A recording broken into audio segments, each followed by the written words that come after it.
Today I want to show you an alternating knit purl rib cast on. So this is a variation of a long tail cast on. The setup is basically the same. It's a little harder to gauge your tail end for this one because you're going to be pulling from both your index finger and your thumb tails. So kind of just give it an estimate. I haven't figured out a good way to do that yet. So you start with the slip knot and your two tails, and the setup with your left hand is the same as for a long tail cast on. Pinch your index finger and thumb, put them between the strands, gather both strands in your back fingers, spread your index finger and thumb, and flip your wrist.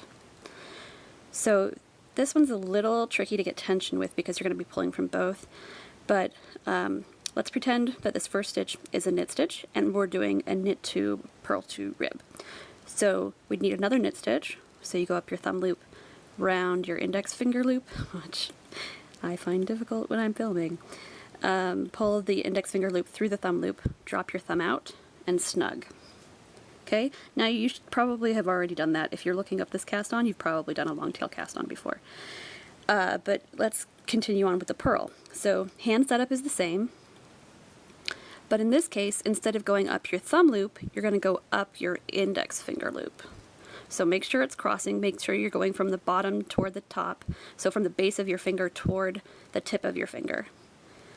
So up your index finger loop, loop around and grab your thumb loop, pull it back through the index finger loop, drop your index finger out, and snug up the stitch. So let's do this again. Up your index finger loop, around your thumb loop, back through the index finger, drop your index finger out, and snug.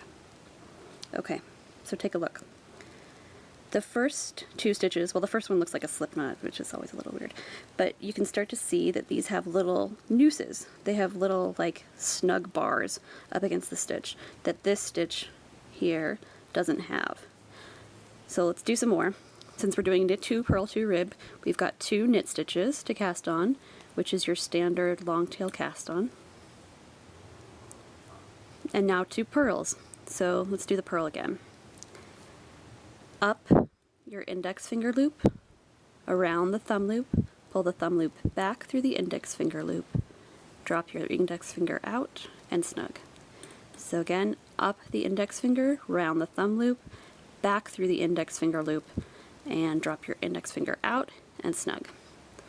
Okay, so now you can start to see the difference between them. We've got our 2 knits, ostensibly knits, 2 purls, and you can see their little scarves, or their little nooses, 2 knits, and they just look like they have a cable down there, and 2 purls. So let's see how close I can get with this. I think that's about it. I hope that's starting to get clear. Let me do a couple more. So we've got 2 knits, and 2 purls. Okay, how about that? That making sense? It's a little hard with a single ply yarn, I think, but keep in mind that when you flip your row, you're working the reverse of what you just did. So we just did 2 purl stitches. We cast them on. When you're ready to start your row, you flip it. That would be 2 knit stitches.